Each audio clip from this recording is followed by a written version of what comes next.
Hunkering down at home and being protected behind masks for almost a year. It is relieving that vaccines are being administered and we can return to restaurants and spend time with family and friends. It's also a relief that our homes are no longer our prisons. And though many of us are rediscovering freedom, for others, they will remain behind a different type of protective mask, the mask of Secret Service protectors.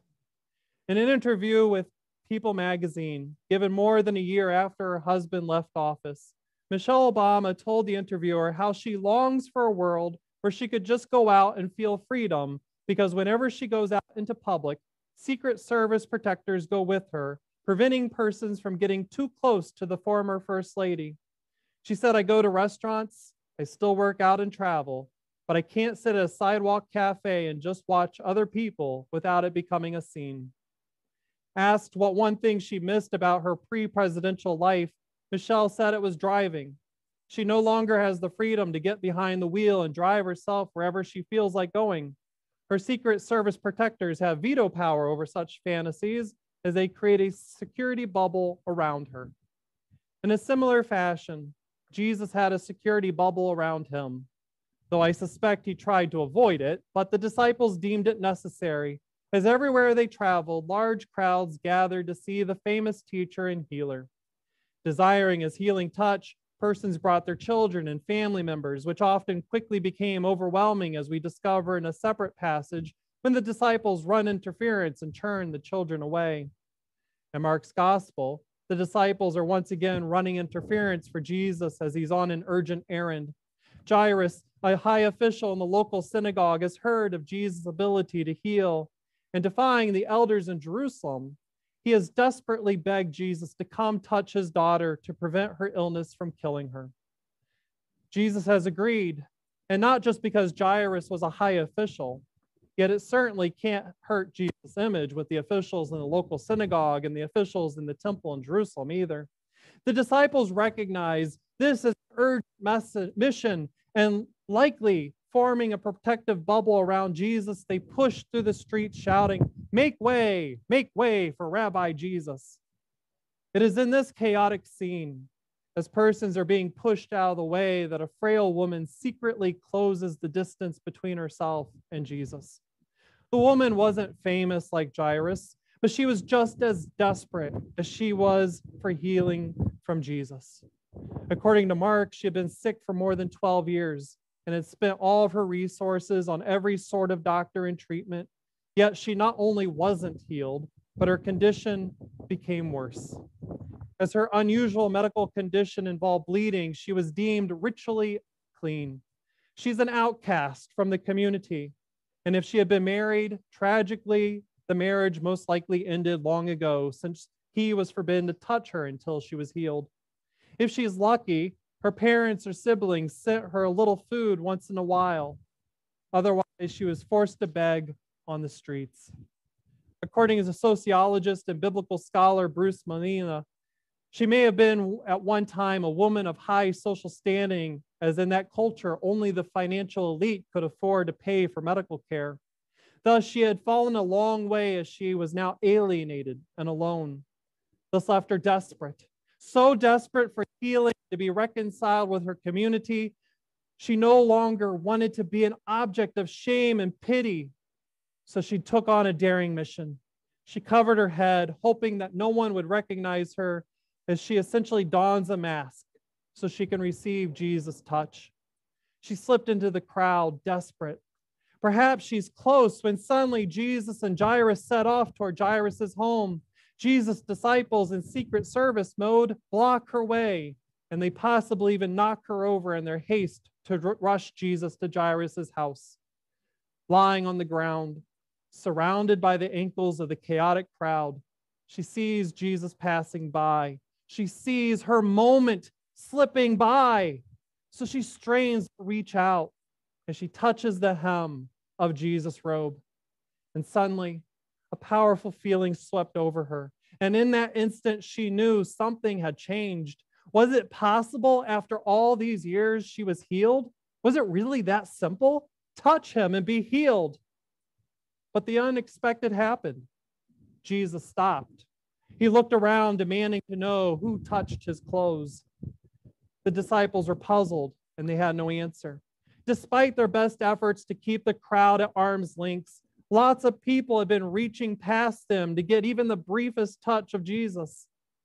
However, at that moment, Jesus was not interested in lots of people. He was concerned only for the one who had touched him and was healed. Initially, the disciples were confused by Jesus' question and grew agitated. They reminded Jesus they were on an urgent mission to heal Jairus' daughter and possibly earn favor with the synagogue leaders, which might translate into being welcomed at the temple.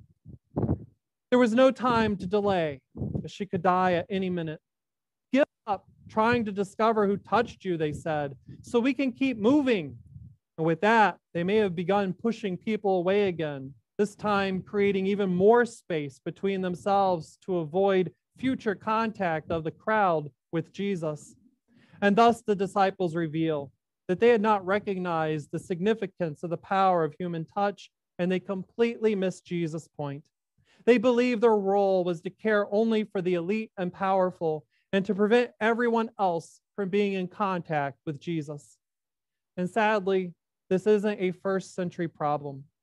Rachel Evans, a popular Christian author and online blogger before her death in 2019, felt she was pushed aside in the mid-2000s by Jesus followers who believed they needed to protect Jesus. Rachel grew up in the evangelical church, and she loved Jesus, but she began questioning why women were denied ordination. She also asked her pastor why the Bible says grace is bestowed freely without merit, which is what makes it grace. Yet being accepted into the church felt less of an adoption and more of an interview process that demanded specific traits, talents, social status, and financial resources. Her pastor asked her to leave, but she didn't want to leave Jesus. Thankfully, she says she found she could ask these questions in the Episcopalian, Lutheran, ELCA, and the UCC congregations, which is what makes me ponder. What if there is among us a Rachel Evans-like person who is visiting us with her wounds, her questions, and her deep love for Jesus? But she has her wounds where Jesus' followers have pushed her down and kept her at arm's length. Her story also tickles the imagination. For what if we are a church where the Rachel Evanses of the world could be welcomed and loved and could meet Jesus, could serve and be shaped by God's kingdom, and yet not have to hide the questions and doubts that they have been wrestling with for so long? Imagine the church, the place of healing and welcome, that actually believes that when God's Son, who came as a human and was wrapped in our blood and skin and bones, the first order of business was to touch the ones of the world that the world would not touch. And not only to freely heal through his touch, but also that those who had heartfelt intentions could touch him and receive healing. In this scene, Jesus wanted to know who touched him, so he could liberate them from their emotional prison, and so he could reveal to his followers that they didn't have to block people from accessing him. Refusing to move until this human interaction had been resolved, the woman finally stepped forward and identified herself, expecting to be scolded or even at the risk of having her healing removed. Yet instead of scolding her, Jesus blessed her, even referring to her as daughter. This was not Jesus' typical way to address someone he was healing, and his use of this title would have pricked the ears of his audience. Addressing her as daughter, Jesus revealed that she was welcomed into his care, and he was also welcoming her into the community. She was freed from her illness and her social excommunication. She was welcomed just because she displayed a bit of faith and reached out to touch him. This is a powerful lesson for his disciples and followers throughout the ages. Noteworthy of this interaction, Jesus welcomed her without even knowing her name or where she came from. He welcomed her without giving her a test about what she believed about God or himself. And Jesus blessed her with peace, a peace she hadn't known for 12 years. Meanwhile, when Jesus was looking for the person who touched him, Jairus' daughter died. Still, after hearing the news, Jesus blessed the woman, then simply continued on his journey to Jairus' home anyway, reassuring him she was all right, that she was simply sleeping. Entering the home, he touched the girl and she woke from death. Once again, utilizing this as an aha moment for his disciples, he taught them that just because one person received the gift of God's healing earlier doesn't mean the supply of healing and love is diminished. Jesus also provides a powerful lesson regarding human touch and how it's a powerful force of good in our lives. For us, his willingness to touch others is an important reminder for us as we live in a nearly post-pandemic world. If you recall, in the pre-pandemic world, we would shake hands to greet and welcome each other. We would pass the peace with a handshake, a brief hug, or even a simple touch of elbows. It's hard to believe it's been over a year since we did that, especially with anyone living outside our COVID bubbles. It's incredible to consider that when we touch each other, that simple act of care provided such a powerful nonverbal message. And now that we can touch hands again or give hugs, it is natural to feel anxious, while at the same time recognizing that there are persons who are desperately in need of a hug or a handshake or a bump of elbows. Though not just that we are reassured that we are defeating COVID, they also want to know they are welcome in this place. Some are desperate to know if we are willing to welcome them and their questions, to accept them where they are in their faith journey. Thankfully, through the healing power of Jesus, who even overpowers death, Jesus welcomes everyone into our midst. He welcomes strangers and sinners. He welcomes outcasts and insiders. He welcomes everyone as he is working for the healing of our bodies, minds, and spirits.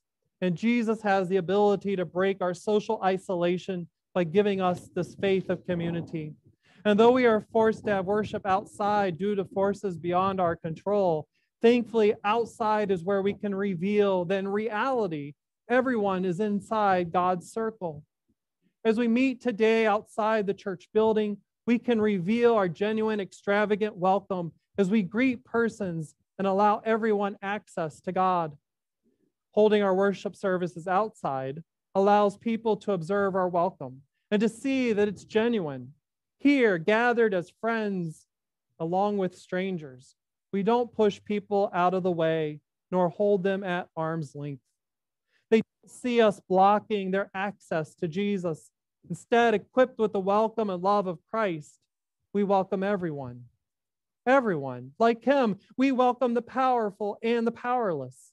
Like him, we welcome men and women and everything in between. And like Jesus, we welcome saints and sinners.